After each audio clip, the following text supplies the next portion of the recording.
ہوں میرے آقا علیہ السلام نے آپ نے صدیق کو انگوٹھی دی، کہا اس پر اللہ کا نام لکھوا کر لاؤ، اس پر لا الہ الا اللہ لکھوا کر لاؤ۔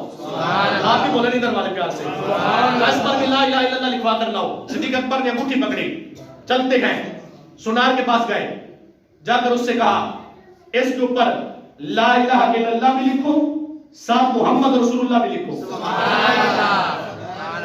لا الہ الا اللہ بھی لکھو، محمد رسول اللہ بھی لکھو۔ اللہ اکبر۔ اس نے کیا کیا؟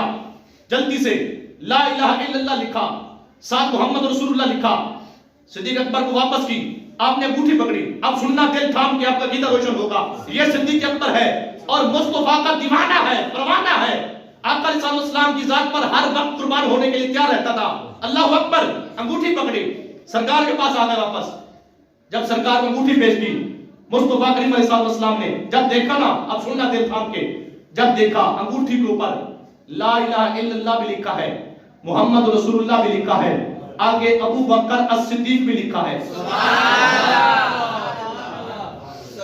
لا الہ الا اللہ محمد رسول اللہ، آگے ابو بکر الصدیق لکھا ہے۔ اللہ اکبر۔ سنے، آپ کو یہ روایت آتی ہے لیکن میں عرض کر رہا ہوں، سنے۔ میرے آقا صلی اللہ علیہ وسلم نے فرمایا ابو بکر یہ کیا کرا دیا؟ میں نے تو کہا تھا صرف لا الہ الا اللہ لکھوا کر لاؤ، آپ نے میرا نام بھی لکھوا دیا اور ساتھ اپنا نام بھی لکھوا دیا۔ ابھی میرے مصطفیٰ نے صدیق اکبر سے یہ سوال کیا ہی تھا، اللہ نے جبریل کو بھیج دیا۔ جبریل نے آ کر ہاتھ باندھ کے عرض کیا، یا رسول اللہ صلی اللہ علیہ وسلم، آپ نے یہ کہا تھا نا اس پر لا الہ الا اللہ لکھوا کر لاؤ، لیکن صدیق کی محبت نے یہ گوارا نہیں کیا کہ آپ کے نام کو رب کے نام سے جدا کر دے۔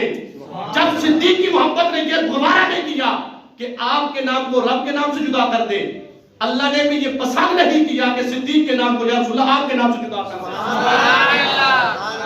کہا یہ میں نے لکھوایا ہے، اللہ نے لکھوایا۔ جبریل کہتے ہیں کہ میں نے لکھا ہے۔